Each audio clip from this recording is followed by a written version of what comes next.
Pronto. Já estamos gravando. Agora eu vou colocar de novo a apresentação. Compartilhar. Voltar aqui. Então vamos lá, minha gente. Vamos. Boa noite, Márcia. Bom te ver. Vamos lá, gente. Vamos elevar os nossos pensamentos a Jesus. E agradecer por esse presente, né? E a gente já está sabendo que eles estão preparando lá em cima uma atualização dessa coleção André Luiz. Porque ela é de 1950, né? Então imagina como é que deve estar nosso lar 80 anos depois. Deve estar mais lindo ainda, mais coisas acontecendo, né? E muito mais importante do que isso são as coisas a mais que eles vão poder revelar para a gente, né? Que não podiam revelar naquela época, né? Que seria muito... Já naquela época, quando o Chico começou a receber essas obras, o que teve de movimento contra foi um absurdo. Vamos lá.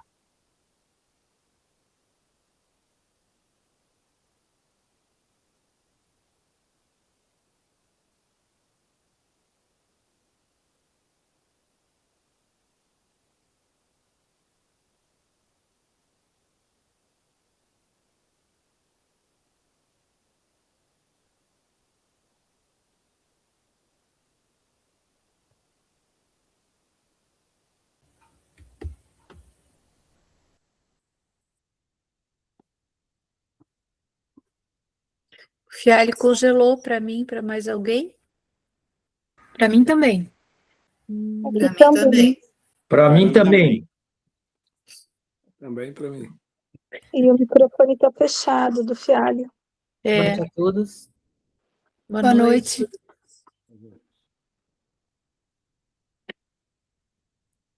Todos bem? Tudo bem. Que bom. Eu acho que o Fialho saiu e deve entrar outra vez.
Está todo mundo me ouvindo e me vendo?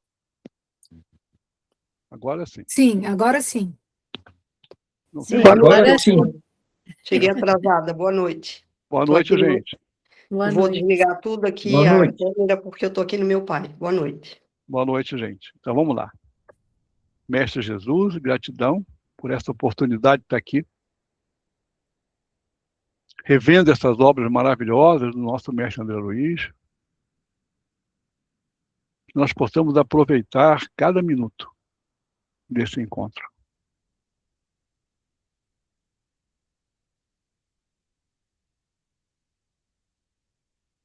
E essa equipe maravilhosa que preparou esse material incrível possa nos acompanhar, para que possamos aproveitar ao máximo essa hora em que estaremos juntos.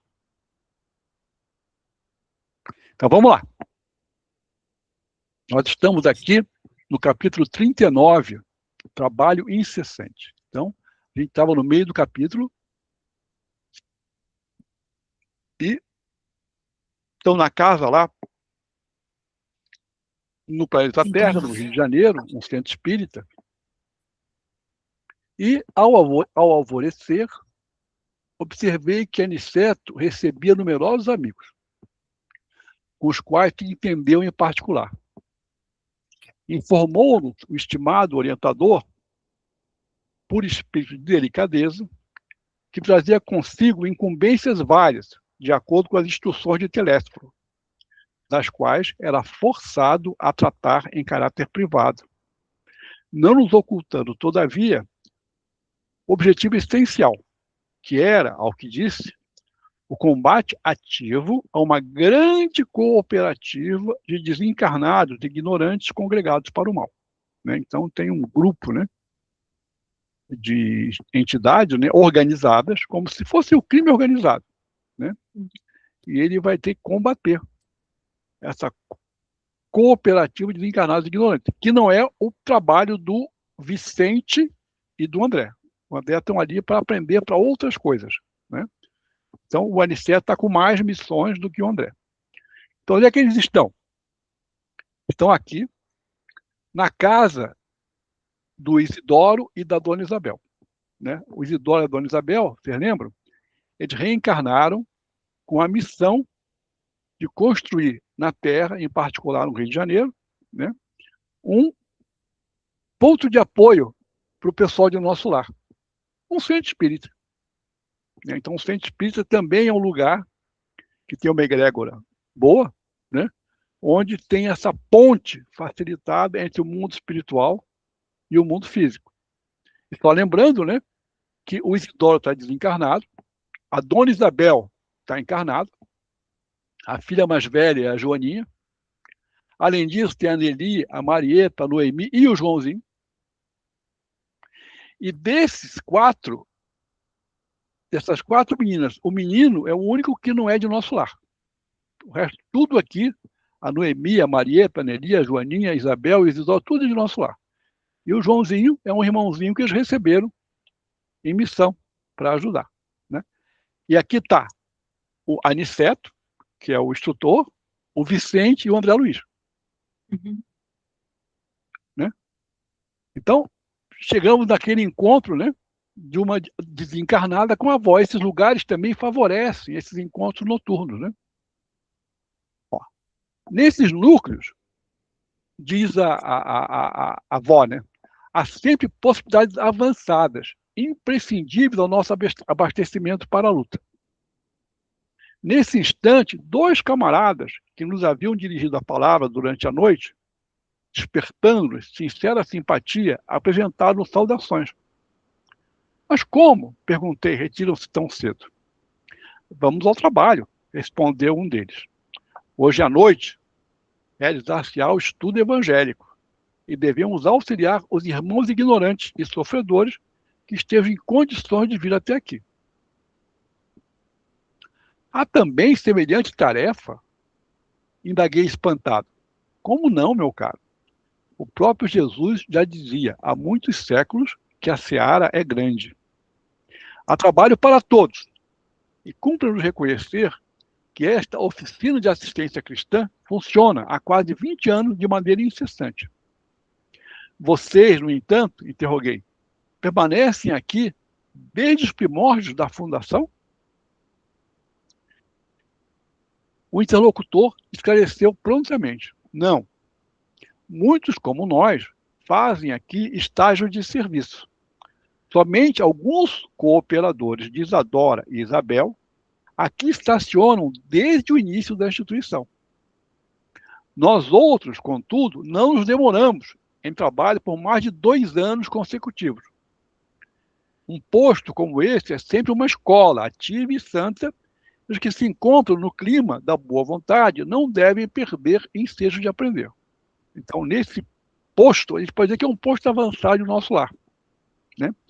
Tem encarnados e desencarnados, que ficam ali o tempo todo, e outros que se alternam e usam esse posto para aprendizagem, como é o caso desses interlocutores. Desculpe-me, tantas interrogativas tornei, mas estimaria saber se vocês são os únicos com a atribuição de recrutar os que ignoram e sofrem para a instrução e o consolo. Não. Hildegardo e eu somos auxiliares apenas de alguns quarteirões do centro urbano. Nesse ramo de socorro, os colaboradores são numerosos. Só lembrando, né? A gente tem 3 tipos de entidade: aqueles que dormem, aqueles que são loucos e os sofredores. Vocês podem reparar que os grupos espíritas, né? Centros espíritas, sempre estão de tratamento aos sofredores. Aqueles que já têm condição de serem tratados, porque os loucos não têm. E o caso dos que dormem é mais complexo, né? A essa altura, um dos irmãos, que me parecia integrar o corpo de orientação da casa, aproximou-se e falou ao nosso interlocutor de uma maneira especial. Vieira, recomendo a você e ao Hildegardo a melhor observância de nosso critério doutrinário. Olha só, o critério para você trazer um sofredor para o centro espírita é complexo. Ele vai dizer: será inútil trazer até aqui entidades vagabundas ou de má fé, são loucos, obedecendo aos alvitres da simpatia pessoal.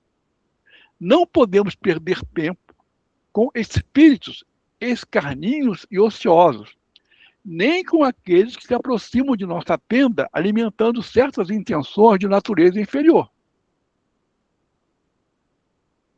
Não faltarão providências de Jesus para essa gente em outra parte. Lembrem-se disso. Não é falta de caridade, é compreensão do dever.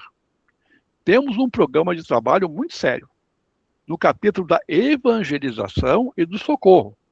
Não podemos abusar da concessão de nossos maiores da espiritualidade superior. Quem aceita um compromisso não vive sem contas. Por muito que vocês amem alguma entidade ociosa ou irônica, não facilitem os abusos dela.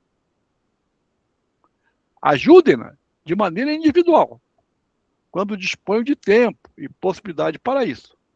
Não arraste o grupo todo à dificuldade. Não se esqueçam de que existem determinados núcleos da tarefa para os surdos e cegos voluntários. Vieira e o colega fizeram-se palidíssimos, não respondendo palavra. Vieira e o Hildegardo, né? Quando o orientador se afastou sereno e ativo, Vieira explicou para o André, desapontado: recebemos uma demonstração justa. E porque visse o nosso desejo de aprender, prosseguiu atencioso. Infelizmente, eu, Vieira e o Hildegardo temos alguns parentes desencarnados em dolorosas condições espirituais.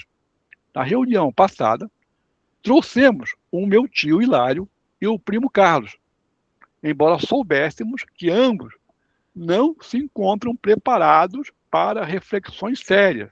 Pertence à categoria dos loucos, não a dos sofredores, pelo desrespeito às leis divinas, em que se movimentam nos ambientes inferiores. Manifestaram-se ambos tão desejosos de renovação que ouvimos, acima de tudo, a simpatia pessoal, esquecendo a necessidade de preparação conveniente. Lembra do vampiro lá de nosso lar? Chegou cheio de: quer entrar, me deixa entrar. E alguém com visão percebeu que era tudo mentira, ironia, era falsidade. É uma coisa aqui. Vieram conosco, o Hildegardo e o filho, sentaram-se entre os ouvintes numerosos. Mas, em meio dos estudos evangélicos, tentaram assaltar as faculdades mediúnicas da irmã Isabel para a transmissão de uma mensagem de teor menos edificante. Sentindo-nos a vigilância e surpreendidos pelos cooperadores desta santificada oficina, revoltaram-se, estabelecendo grande distúrbio. Não fossem as barreiras magnéticas do serviço de guarda, teriam causado males muito sérios. Assim, a reunião foi menos proveitosa, pela grande perda de tempo. Ora, naturalmente, fomos responsabilizados. Meu Deus! Exclamou Vicente admirado. quanta lição nova. Ah, sim, meu amigo, tornou Vieira resignado. Aqui não devemos abusar tanto do amor como no círculo carnal. Ninguém está impedido de ajudar, querer bem, interceder. Todos podemos auxiliar os que amamos, com os recursos que nos sejam próprios. Mas a palavra dever tem aqui uma significação positiva para quem deseja caminhar sinceramente para Deus. Chegamos ao capítulo 40, rumo ao campo. Cláudio, quer continuar? Pode ser. Rumo ao campo. Quase todos os servidores espirituais puseram-se a caminho de tarefas variadas. Somente alguns amigos permaneceriam na residência de Dona Isabel, em missão de auxílio e vigilância. Notei que Aniceto continuava distribuindo instruções diversas, dirigindo-se, em caráter confidencial, a determinados companheiros, a respeito da missão que lhe confiara Telésforo. Antes do meio-dia, porém, convidou-nos a acompanhá-lo. Na oficina, disse-nos bondoso, encontramos revigoramento imprescindível ao trabalho. Recebemos reforços de energia. Alimentamo-nos convenientemente para prosseguir tão esforço. Mas convenhamos que para muitos de nós, a noite representou uma série de atividades longas e exaustivas. Necessitamos de algum descanso, voltaremos ao crepúsculo. Aonde iríamos? Ignorava. Recordei que, de fato, se alguns haviam repousado no santuário doméstico durante a noite, a maioria havia trabalhado intensamente e concluí que se muitos pela manhã haviam tomado rumo às obrigações, outros teriam buscado o repouso indispensável. Aonde vão? Perguntou um companheiro da vigilância, que se fizera nosso amigo. Antes que pudéssemos, Aniceto esclareceu, vamos ao campo. E dirigindo-se especialmente a Vicente e a mim, considerou, utilizemos a volitação, mesmo porque não temos objetivos imediatos no centro urbano. Notei que movimentava agora minhas faculdades volitantes com facilidade crescente. A excursão educativa, com escala pelo posto de socorro de Campo de Paz, fizera-me grande bem. Melhorara em adestramento, sentia-me fortalecido ante as vibrações de ordem inferior. Mobilizava os recursos próprios sem dificuldade.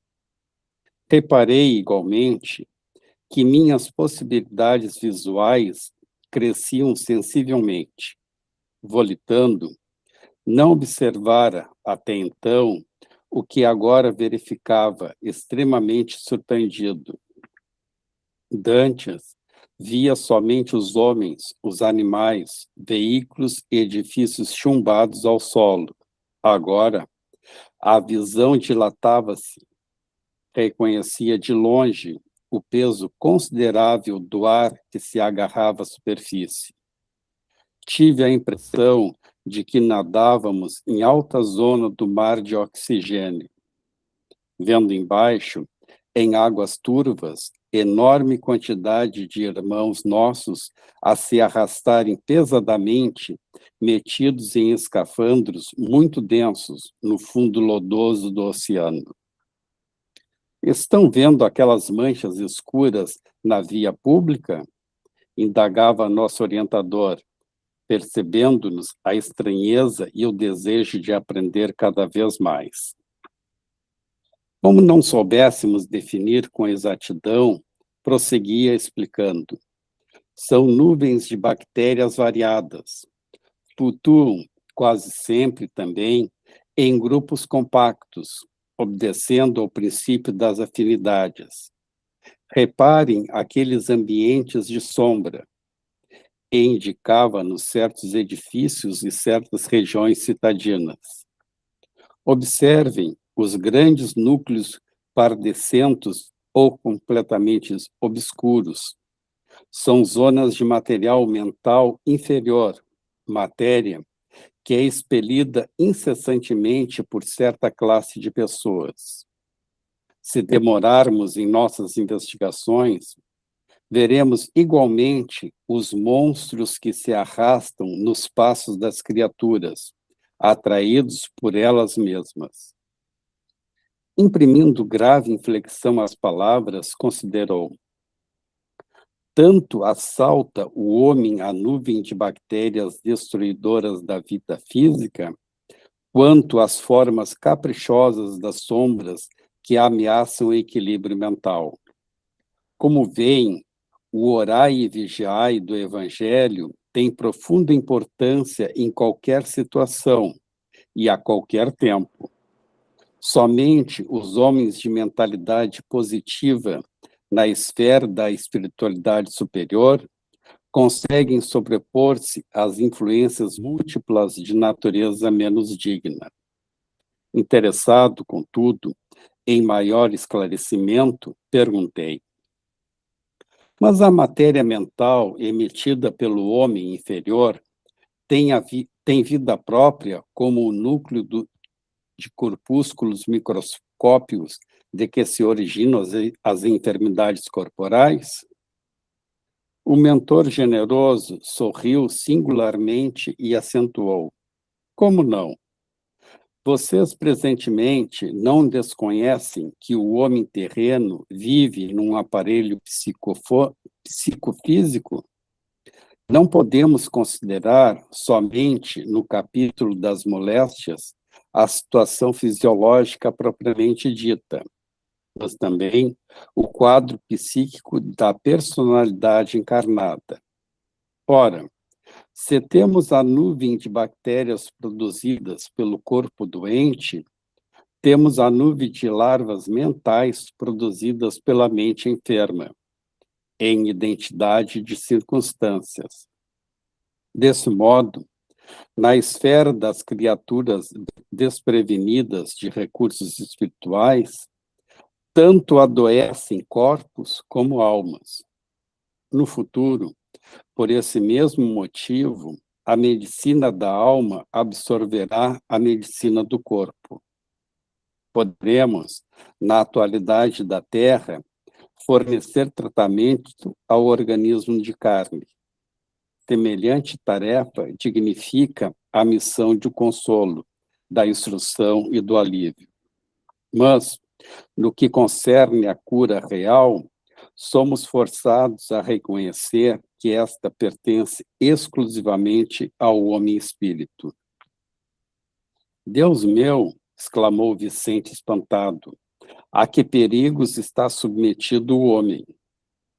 Por isso, tornou Aniceto cuidadoso, a existência terrestre é uma gloriosa oportunidade para os que se interessam pelo conhecimento e elevação de si mesmos. E por essa mesma razão, ensinamos a necessidade da fé religiosa entre as criaturas humanas. Desenvolvendo essa campanha, não pretendemos intensificar as paixões nefastas do sectarismo, mas criar um estado positivo de confiança, otimismo e ânimo, sadio na mente de cada companheiro encarnado. Até agora, apenas a fé pode proporcionar essa realização. As ciências e as filosofias preparam o campo. Entretanto, a fé que vence a morte é a semente vital. Possuindo-lhe o valor eterno, encontra o homem bastante dinamismo espiritual para combater até a vitória plena de si mesmo. Compreendendo que precisaria completar o esclarecimento, exclamou depois de pausa mais longa: Todos precisamos saber emitir e saber receber. Para alcançarem a posição de equilíbrio nesse mister, empenham-se os homens encarnados e nós outros, em luta incessante. E já que conhecemos alguma coisa da eternidade, é preciso não esquecer que toda queda prejudica a realização e todo esforço nobre ajuda sempre. As explicações recebidas não poderiam ser mais claras. Aquela visão, porém, repleta de pontos sombrios a se deslocarem vagarosos, atingindo homens e máquinas nas vias públicas, assombrava-me. Sequioso de ensinamentos, tornei ao assunto. A lição para mim tem valores incalculáveis. E quando penso no alto poder destrutivo da flora microbiana, Aniceto, contudo, não me deixou terminar. Conhecendo de antemão minha pergunta natural, cortou minha frase exclamando: sim, André, se não fosse o poder muito maior da luz solar, casada ao magnetismo terrestre, poder esse que destrói intensivamente para selecionar as manifestações da vida na esfera da crosta, a flora microbiana de origem inferior não teria permitido a existência de um só homem na superfície do globo. Por esta razão, o solo e as plantas estão cheios de princípios curativos e transformadores. E, abanando significativamente a cabeça, concluiu: nada obstante esse poder imenso, recurso divino, enquanto os homens herdeiros de Deus cultivarem o campo inferior da vida, haverá também criações inferiores, em número bastante para a batalha sem tréguas, em que devem ganhar os valores legítimos da evolução. Maravilhoso, né? Acho que deu para ver como é que essa metáfora que ele usou, gente, é perfeita. É como se a gente estivesse no fundo de um oceano, e o nosso corpo pesado com escafandros, então aquela coisa leve, né? E o espírito nadando nesse oceano de oxigênio. E assim como a pessoa doente, né, pode contaminar os outros, a alma doente também produz larvas mentais. Uhum. E se não fosse a luz solar, se não fosse o magnetismo terrestre, se não fosse a mãe natureza, se não fosse o chão, com as suas curas naturais, meu Deus, já não existiria vida na Terra há muito tempo. Aí ele está falando da importância dos pensamentos elevados, né? Isso! Tá sempre em bom ânimo, né? Isso aí. Porque é o que faz diminuir um pouquinho esse peso. Também, nossa responsabilidade, mas é muito maior do que isso, né? Tem o próprio Deus, né? Com a criação, né? Ajudando também. Sim. Elizabeth, quer continuar? Entre as árvores? Posso? Uhum. Vamos lá. Pode colocar o texto para mim, que eu estou sem livro? Tá. Decorridos alguns minutos, atingíamos pequena propriedade rural, povoada de arvoredo acolhedor. Laranjeiras em flor perdiam-se de vista. Bananeiras estendiam-se em leque, enquanto o goiabal, de longe, semelhava-se a manchas fortes de verdura. A relva macia convidava ao descanso, e o vento calmo passava de leve, sussurrando alguma coisa através da folhagem. Aniceto respirou a longo haustos e falou: os desencarnados, embora não se fadiguem como as criaturas terrestres, não prescindem da pausa de repouso. Em geral, nossas operações à noite são ativas e laboriosas. Apenas 1/3 dos companheiros espirituais em serviço na crosta conserva-se em atividade diurna. E notando-nos a curiosidade justa, sentenciou: aliás, isto é razoável. O dia terrestre pertence, com mais propriedade, ao serviço do espírito encarnado. o homem deve aprender a agir testemunhando compreensão das leis divinas. Pelo menos durante certo número de horas, deve estar mais só com as experiências que lhes dizem respeito. Nosso instrutor amigo sorriu e observou. O dia e a noite constituem, para o homem, uma folha do livro da vida. A maior parte das vezes, a criatura escreve sozinha a página diária, com a tinta dos sentimentos que lhe são próprios, nas palavras, pensamentos, intenções e atos e no verso, isto é, na reflexão noturna. Ajudamo-la a retificar as lições e acertar as experiências quando o Senhor nos permite. Calando-se o nosso orientador, tivemos a atenção exclusivamente voltada para a beleza circundante. Aquele campo amigo e hospitaleiro caracterizava-se por um ambiente muito diverso. Não mais as emanações pesadas da cidade grande, mas o vento leve, embalsamado de suavíssimos perfumes. Refletia eu na bondade do Senhor, que nos oferecia recursos novos, quando Aniceto voltou a dizer: a natureza nunca é a mesma em toda parte. Não há duas porções de terra com climas absolutamente iguais. Cada colina, cada vale possui expressões climatéricas diferentes. É forçoso reconhecer, porém, que o campo, em qualquer condição, nos círculos encarnados, é o reservatório mais abundante e vigoroso de princípios vitais. Por isso a necessidade da gente procurar andar na mata, tomar banho de mar e tudo mais, né? Em geral... Isso aí, né? Tem até uma ecopsicologia. Exatamente. A psicologia é uma psicologia que defende isso, né? Levar para a natureza, faz bem. Uma reposição de energia, né? Isso. Em geral, todos nós, os cooperadores espirituais, estimamos o ar da manhã. Quando a atmosfera permanece igualmente em repouso, isenta dos glóbulos de poeira convertidos em microscópicos, balões de bacilos e de outras expressões inferiores. Entretanto, os trabalhos de hoje não nos permitiram o descanso mais cedo. Apoiamo-nos no veludoso relevado. E, percebendo-nos a sede de saber, Aniceto prosseguiu. Assim me explico. Porque na floresta temos uma densidade forte pela pobreza das emanações, em vista da impermeabilidade ao vento.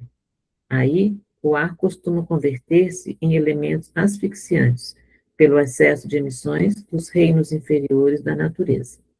Na cidade, a atmosfera é compacta e o ar também sufoca, pela densidade mental das mais baixas aglomerações humanas. No campo, desse modo, temos o centro ideal. Indicando prazeroso as frondes balouçantes, acentuou: reina aqui a paz relativa e equilibrada da natureza terrestre. Nem a selvageria da mata virgem, nem a sufocação dos fluidos humanos. O campo é nosso generoso caminho central. A harmonia possível, o repouso desejável. Embalados ao pio de alguns juritis solitários, repousamos algumas horas, magnificamente asilados no templo da natureza. Com as primeiras tonalidades do crepúsculo, Aniceto nos convidou a passeio rápido pelas imediações. Reconhecia que estávamos muito mais bem dispostos. Somente depois de nos locomovermos por alguns minutos, observei que nas vizinhanças havia grande quantidade de trabalhadores espirituais. Em face das minhas interrogações, nosso mentor explicou bondosamente: o campo é também vasta oficina para os serviços de nossa colaboração ativa. E apontando os servidores que iam e vinham, considerou: o reino vegetal possui cooperadores numerosos. Vocês possivelmente ignoram que muitos irmãos se preparam para o mérito de nova encarnação no mundo, prestando serviço aos reinos inferiores. O trabalho com o Senhor é uma escolha viva, em toda parte. Nesse momento, nossa atenção foi atraída por significativo movimento na estrada próxima. Dirigimos-nos para lá, seguindo os passos de Aniceto, que parecia adivinhar o acontecimento. Observei, então, um quadro interessante. Um homem jazia por terra, numa poça de sangue, ao lado do pequeno veículo sustentado por um ar impaciente, dando mostras de grande inquietação. 2 companheiros encarnados prestavam socorro ao ferido apressadamente. É preciso conduzi-lo à fazenda, sem perda de tempo, dizia um deles, aflito. Temo haja fraturado o crânio. O número de desencarnados que auxiliava o pequeno grupo, todavia, era muito grande. Um amigo espiritual, que me pareceu o chefe naquela aglomeração, recebeu Aniceto e a nós com deferência e simpatia. Explicou rapidamente a ocorrência. O carroceiro havia recebido a patada de um burro e era necessário socorrer o ferido. Serenada a situação, viu o referido superior hierárquico chamar um guarda do caminho, interpelando. Glicério, como permitiu semelhante acontecimento? Este trecho da estrada está sob a sua responsabilidade direta. O subordinado respeitoso considerou sensatamente. Fiz o possível por salvar este homem, que, aliás, é um pobre pai de família. Meus esforços foram impróficos pela imprudência dele. Há muito procuro cercá-lo de cuidados, sempre que passa por aqui. Entretanto, o infeliz não tem o mínimo respeito pelos dons naturais de Deus. É de uma grosseria inominável para com os animais que o auxiliam a ganhar o pão. Não sabe senão gritar, encolerizar-se, surrar e ferir. Tem a mente fechada às sugestões do agradecimento. Não estima senão a praga e o chicote. Hoje, tanto perturbou o pobre Moar, que o ajuda, tanto o castigou, que pareceu mais animalizado. Quando se tornou quase irracional pelo excesso de fúria e ingratidão, meu auxílio espiritual se tornou ineficiente. Atormentado pelas descargas de cólera do condutor, o burro humilde o atacou com a pata. Que fazer? Minha obrigação foi cumprida. O superior, que ouvia atenciosamente as alegações, respondeu sem hesitar. Tem razão. E como dirigíssemos o olhar a Aniceto, desejando aprovação, nosso orientador afirmou. Auxiliemos o homem, quanto esteja em nossas mãos. Cumpramos nosso dever com o bem, mas não desprezemos as lições. Esse trabalhador imprudente foi punido por si mesmo. A cólera é punida por suas consequências. Ao mal, segue-se o mal. Se os seres inferiores, nossos irmãos no grande lar da vida, nos fornecem os valores do serviço, devemos dar-lhes, por nossa vez, os valores da educação. Ora, ninguém pode educar adiando, nem edificar algo de útil com a fúria e a brutalidade. E indicando o grupo que conduzia o ferido a uma casa próxima, concluiu imperturbável. Como homem comum, nosso pobre amigo sofrerá muitos dias chumbado ao leito. Entre as aflições dos familiares, demorar-se-á um tanto a restabelecer o equilíbrio orgânico. Mas, como espírito eterno, recebeu agora uma lição útil e necessária. Altamente surpreendido, reparei na grande serenidade do nosso orientador e comecei a compreender que ninguém desrespeita a natureza sem o doloroso choque do retorno, a todo tempo. Pois é. Muito que bem, né? É isso aí, né? É uma coisa Bem chamada claro. retorno, né? É bem clara, a lição foi bem clara, né? É. A gente falou isso, né? Quer dizer, na verdade, ele, quando estava judiando do bichinho, estava emitindo larvas mentais de ira, de ódio, não sei, e contaminou o bichinho, né? O bichinho só reagiu porque sofreu a agressão, né? Vamos lá. Capítulo 42, Evangelho no ambiente rural. Márcia, quer ler pra gente? Sim, posso ler. Apagados os comentários mais vivos relativamente ao episódio desagradável, o superior hierárquico daquela grande turma de trabalhadores espirituais indagou do nosso orientador com delicadeza. Nobre Aniceto, valendo-vos da oportunidade, poderíeis interpretar para nós outros alguma das lições evangélicas ainda hoje? Aniceto aqueceu, pressuroso. Notei que o interesse em torno do assunto era enorme. Com grande surpresa, vi que os servidores da gleba traziam ao estimado mentor um livro, que não tive dificuldades em identificar. Era um exemplar do Evangelho, que Aniceto abriu firmemente, como quem sabia onde estava a lição do momento. Fixando a página escolhida, começou a meditar, enquanto sublimada luz lhe aureolava a fronte. Houve profundo silêncio. Todos os colaboradores demonstravam grande interesse pela palavra que se fazia. Tudo era de aspecto imponente e calmo na natureza. Um rebanho bovino acercara-se de nós, atraído por forças magnéticas que não consegui compreender. Alguns muares humildes chegaram, igualmente de longe. E as aves tranquilizaram-se nas frondes fartas, sem um pio. A única voz que toava, leve e branda, era a do vento, sussurrando harmonia e frescura. A paisagem não podia ser mais bela, vestida em ouro líquido do poente. Excetuada a rusticidade natural do quadro vivo, o ambiente sugeria recordações fiéis dos verdes salões de nosso lar. Aniceto, mergulhando o olhar no sagrado livro, leu em voz alta os versículos 19, 20 e 21 do capítulo 8 da Epístola aos Romanos. Porque a ardente expectação da criatura espera a manifestação dos filhos de Deus.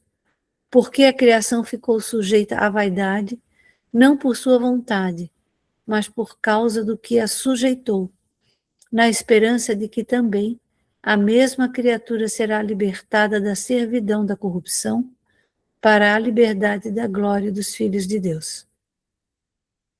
Em seguida, refletiu alguns instantes e comentou com evidente inspiração. Irmãos, recebamos a bênção do campo, louvando o amor e a sabedoria do nosso Pai. Exaltemos o soberano Espírito de vida, que sopra em nós a força eterna da incessante renovação. Ponderemos a palavra do apóstolo da gentilidade, para extrair-lhe o conteúdo divino. Há milênios a natureza espera a compreensão dos homens. Não se tem alimentado tão somente de esperança, mas vive em ardente expectação, aguardando o entendimento e o auxílio dos espíritos encarnados na Terra, mais propriamente considerados filhos de Deus. Entretanto, as forças naturais continuam sofrendo a opressão de todas as vaidades humanas. Isto, porém, ocorre, meus amigos, porque também o Senhor tem esperança na libertação dos seres escravizados na crosta, para que se verifique igualmente a liberdade na glória do homem. Conheço-vos de perto os sacrifícios, abnegados trabalhadores espirituais do solo terrestre. Muitos de vós aqui permaneceis, como em múltiplas regiões do planeta, ajudando a companheiros encarnados acorrentados às ilusões da ganância de ordem material. Quantas vezes vosso auxílio é convertido em baixas explorações no campo dos negócios terrestres? A maioria dos cultivadores da terra tudo exige sem nada oferecer.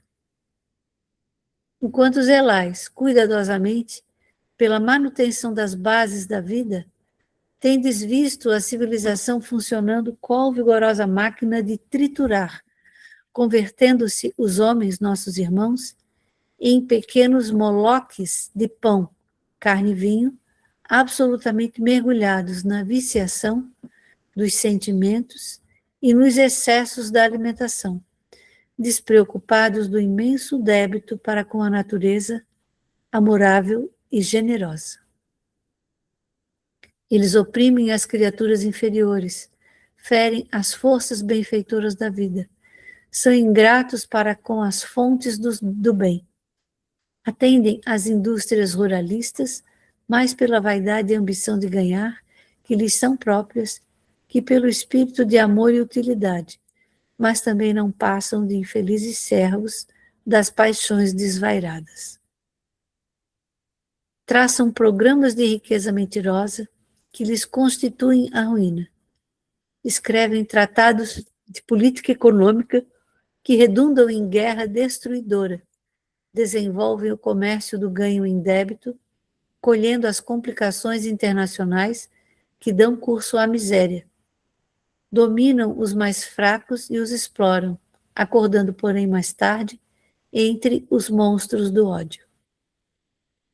É para eles, nossos semelhantes encarnados na crosta, que devemos voltar igualmente os olhos, com espírito de tolerância e fraternidade. Ajudemo-los ainda, agora e sempre. Não esqueçamos que o Senhor está esperando pelo futuro deles.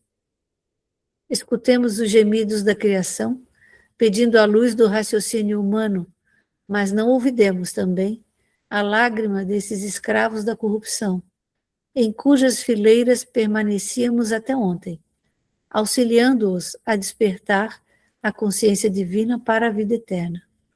Ainda que rodeiem o campo de vaidades e insolências, auxiliemo-los ainda. O Senhor reserva acréscimos sublimes de valores evolutivos aos seres sacrificados. Não olvidará ele a árvore útil, o animal exterminado, o ser humilde que se consumiu em benefício de outro ser. Cooperemos por nossa vez no despertar dos homens, nossos irmãos, relativamente ao nosso débito para com a natureza maternal. Sempre, ao voltarmos à crosta, envolvendo-nos em fluidos do círculo carnal, levamos muito longe a aquisição de nitrogênio. Convertemos em tragédia mundial o que poderia constituir a procura serena e edificante. Como sabemos, organismo algum poderá viver na Terra sem essa substância, embora se locomova no oceano de nitrogênio, respirando na média de 1000 litros por dia, não pode o homem, como nenhum ser vivo do planeta, apropriar-se do nitrogênio do ar. Por enquanto, não permite o Senhor a criação de células nos organismos viventes do nosso mundo que procedam à absorção espontânea desse elemento de importância primordial na manutenção da vida, como acontece ao oxigênio comum. Somente as plantas, infatigáveis operários do orbe, conseguem retirá-lo do solo, fixando-o para o entretenimento da vida noutros seres. Cada grão de trigo é uma bênção nitrogenada para sustento das criaturas. Cada fruto da terra é uma bolsa de açúcar de albumina, repleta do nitrogênio indispensável ao equilíbrio orgânico dos seres vivos. Todas as indústrias agropecuárias não representam, na essência, senão a procura organizada e metódica do precioso elemento da vida. Se o homem conseguisse fixar 10 gramas, aproximadamente, dos 1000 litros de nitrogênio que respira diariamente, a crosta estaria transformada no paraíso verdadeiramente espiritual. Mas, se muito nos dá o Senhor, é razoável que exija a colaboração do nosso esforço na construção da nossa própria felicidade. Mesmo em nosso lar, ainda estamos distantes da grande conquista do alimento espontâneo pelas forças atmosféricas em caráter absoluto. E o homem, meus amigos, transforma a procura de nitrogênio em movimento de paixões desvairadas, ferindo e sendo ferido, ofendendo e sendo ofendido, escravizando e tornando-se cativo, segregado em densas trevas. Ajudemo-lo a compreender, para que se organize uma era nova. Auxiliemo-lo a amar a terra, antes de explorá-la no sentido inferior, a valer-se da cooperação dos animais sem os recursos do extermínio. Nessa época, o matadouro será convertido em local de cooperação, onde o homem atenderá aos seres inferiores e onde estes atenderão às necessidades do homem, e as árvores úteis viverão em meio do respeito que lhes é devido. Nesse tempo sublime, a indústria glorificará o bem, e sentindo-nos o entendimento, a boa vontade e a veneração às leis divinas, permitir-nos-á o Senhor, pelo menos em parte, a solução do problema técnico de fixação do nitrogênio da atmosfera. Ensinemos aos nossos irmãos que a vida não é um roubo incessante, em que a planta lesa o solo, o animal extermina a planta e o homem assassina o animal, mas um movimento de permuta divina, de cooperação generosa, que nunca perturbaremos sem grave dano a própria condição de criaturas responsáveis e evolutivas. Não condenemos, auxiliemos sempre. A Assembleia, tanto quanto nós, estava sob forte impressão. Aniceto calou-se, contemplou com simpatia os animais e as aves próximas, como se estivesse a endereçar-lhes profundos pensamentos de amor, e, a seguir, fechou o livro sagrado com estas palavras. Observamos com o Evangelho que a criação aguarda ansiosamente a manifestação dos filhos de Deus encarnados. Concordamos que as criaturas inferiores têm suportado o peso de iniquidades imensas. Continuemos em auxílio delas, mas não nos percamos em vãs contendas. Os homens esperam também a nossa manifestação espiritual. Desse modo, ajudemos a todos no capítulo do grande entendimento.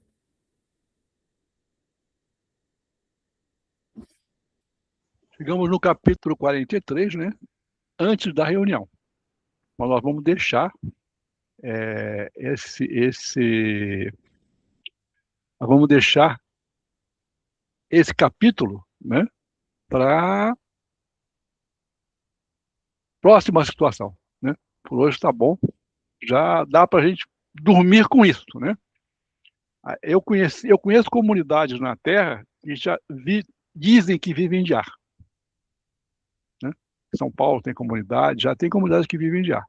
A gente se alimenta de várias maneiras. O Paulo Roberto está com o microfone aberto. Não é.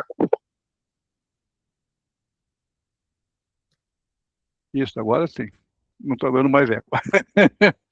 Então, a gente se alimenta de comida, né, transforma em calor, que é a pior forma de alimentação. Se alimenta pela respiração e se alimenta de amor, né, que seria o alimento mais avançado das comunidades mais avançadas. E aí o Aniceto traz uma dica para a gente, né? A importância do nitrogênio, né? A gente agora, até a gente agora já sabe disso, né?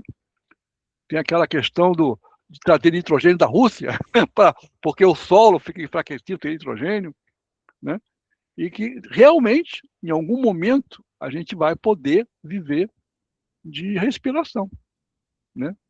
Tem um livro, Autobiografia do Yoga, do Yogananda, né, em que ele fala que tem monges lá que já vivem de respiração, vivem 400 anos com respiração. Que, inclusive, é uma energia mais limpa, né, mas mais saudável à saúde. Agora, por enquanto, a gente é obrigado ainda a recorrer aos nossos irmãozinhos, né? E a gente percebe na natureza, né, como há uma inteligência também, né, por trás disso tudo, né? Os nossos mais antigos, eles agradeciam a vida por se oferecer, para a gente continuar vivo, porque a gente precisa ainda de se alimentar, né?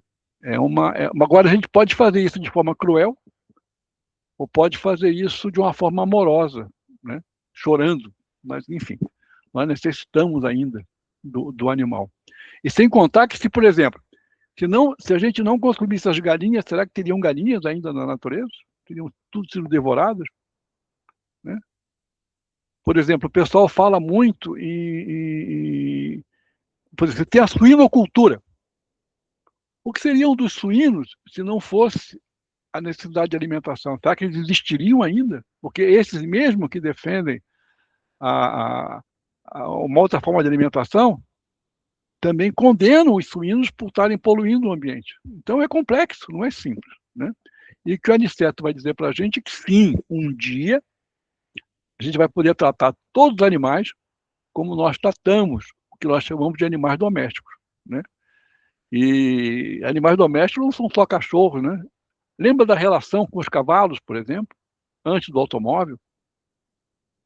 Né? O cavalo era criado dentro de casa, praticamente, né? Era como um cachorro, né? Olha como foi perdida essa relação. Ainda existe essa relação, mas ela já foi mais forte, né? O importante é isso, a gente ter essa relação de amor e de amizade e de respeito por todos os animais. Fala, Elizabeth. Eu penso assim, posso estar errado, mas eu penso assim, ó, a gente ainda precisa desse corpo físico que precisa desses alimentos, é uma cadeia, né? Então, para nós crescermos e evoluirmos moralmente, espiritualmente, a gente precisa desse corpo físico, é uma cadeia.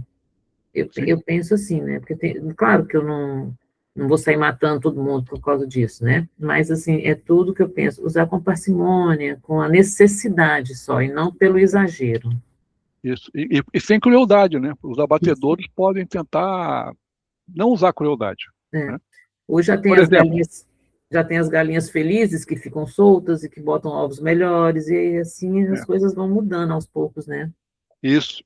E, por exemplo, eu tenho um amigo que é espírita e era vegetariano, por ser espírita, né? E ele faltou B12. Sim. Né? E agora ele não, ele é obrigado a ingerir a B12 e o organismo não produz mais. E alguns de nós ainda precisam da carne. Precisa. Né? Uhum. Então, né? O próprio organismo exige isso, né? Sim. Nos cardumes, por exemplo, os peixes que ficam mais velhos ficam por fora, eles te oferecem para proteger os mais novos. Uhum. Os animais mais velhos se oferecem. Quer dizer, há uma sabedoria e uma humanização na natureza. Agora, cabe a gente entender primeiro o seguinte, que nós todos somos irmãos. Né? Esse é o primeiro ponto. Né? E depois, né, aquela coisa que a gente fazia no passado. Né? A gente, antes de comer, a gente orava, né? Fazia oração. Né? E as tribos antigas, os xamãs antigos, eles oravam para agradecer a vida que se oferece à vida. Isso, exatamente. Eu penso no agradecimento antes da refeição. Isso. Era uma prática, as famílias antigas, né? Isso no tempo em que as pessoas sentavam junto, né? Porque agora cada um come numa hora diferente. Mas, né, Cláudio, quando a gente era mais novinho, né? Aquela hora era sagrada. Almoço, café da manhã e jantar, a família toda estava junto. Né? E algumas famílias cristãs faziam uma prece antes da alimentação. Né? São boas práticas que vão se perdendo, mas lembra isso, né? E o problema é complexo mesmo. E a lição que o Aniceto deu para a gente hoje é para todos vocês refletirem, né? A importância do nitrogênio na nossa alimentação. Então, acho que esses livros são preciosos, né? Eles oferecem para a gente um grande presente. Né? Eu vou pedir para Adriana Poli, quer fazer a nossa prece de encerramento? A Adriana está aí ainda, não?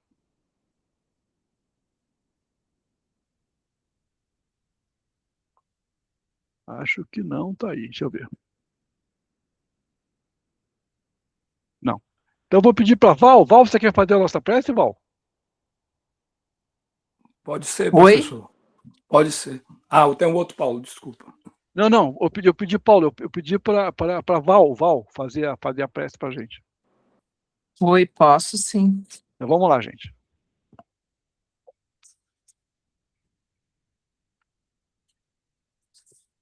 Querido mestre, espiritualidade amiga, nossos mentores do nosso grupo, André Luiz, agradecemos por toda a proteção que nos ampara, que nos dá força, e por todo esse ensinamento que a cada semana recebemos. E com isso, construímos nossa caminhada nessa jornada que temos aqui na Terra, para que possamos evoluir e chegar a você, Mestre, e ao nosso Deus Pai, que está sempre orando, olhando por nós, nos protegendo. Peço que proteja os nossos familiares e todos aqueles que não puderam estar nesse nosso estudo de hoje. E também aqueles que necessitam de Ti, das Suas bênçãos, do Seu amor, da Sua bondade, de um alimento, de um calor, de um lar. Fica conosco, hoje e sempre, Senhor. Assim seja. Que assim seja. Irmãos queridos, um beijo bem grande no coração de vocês. Beijo a todos. Semana que vem, tamo junto. Boa noite, gente. Boa noite. Boa noite. Boa noite. Boa noite.